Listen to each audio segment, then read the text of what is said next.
As the author of the beloved Harry Potter series, J.K. Rowling has captured the hearts and imaginations of readers worldwide. However, in recent years, Rowling's views on transgenderism have caused controversy and accusations of bigotry. While some have dismissed her views as harmful and discriminatory, a closer examination of her statements reveals that they are not bigoted, but rather reflect a nuanced and thoughtful consideration of the complexities of gender identity. It is important to acknowledge that the conversation around gender and identity is a complex and deeply personal one. Transgender individuals face significant challenges and discrimination, and their experiences should be recognized and validated. However, this does not mean that the experiences and concerns of others should be dismissed or invalidated. In the case of J.K. Rowling, her views on transgenderism are not motivated by hatred or prejudice, but rather by a desire for greater understanding and empathy for all individuals, regardless of their gender identity. One of the most common accusations leveled against Rowling is that she is transphobic. But Rowling has consistently stated that she supports the right of transgender individuals to live their lives as they see fit, and has expressed concern for their safety and well-being.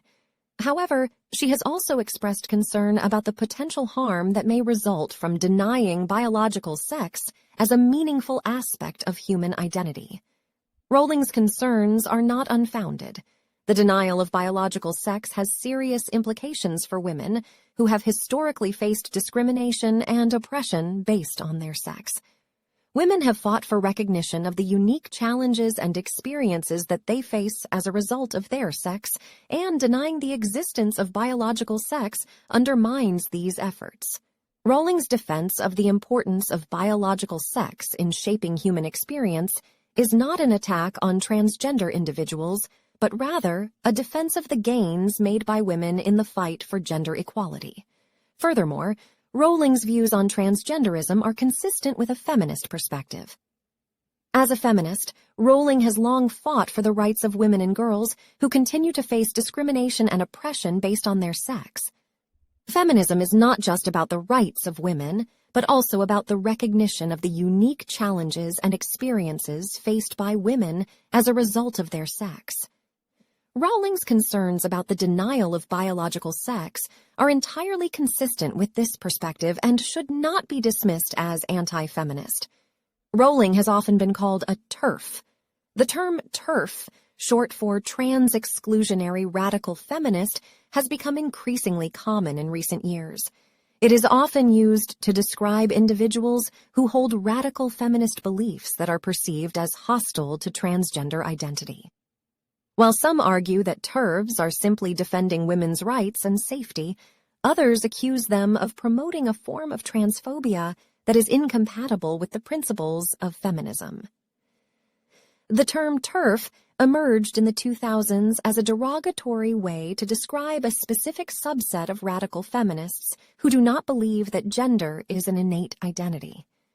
These feminists argue instead that gender is just a set of stereotypes associated with one's biological sex, and that it is irrelevant if someone feels like a man or a woman inside in the same way it is irrelevant if someone feels 6 feet tall if they are really 5 feet tall.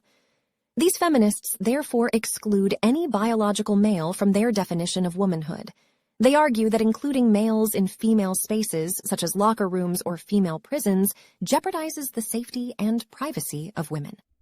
Women-only spaces are intended to be a safe haven for women who have experienced violence, harassment, or discrimination at the hands of men.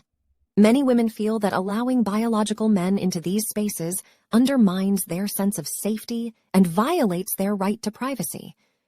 Proponents of this argument point to the fact that biological men are more likely to commit violent crimes than biological women. According to the National Crime Victimization Survey, men are more likely than women to be victims of violent crime, and they are also more likely to be the perpetrators. This is particularly true for crimes of sexual violence, which are overwhelmingly committed by men. For many women, the idea of sharing a restroom, locker room, or other private space with a biological man is a violation of their rights. Those who are called TERFs argue that transgender activism has gone too far and that it is undermining the rights and safety of women.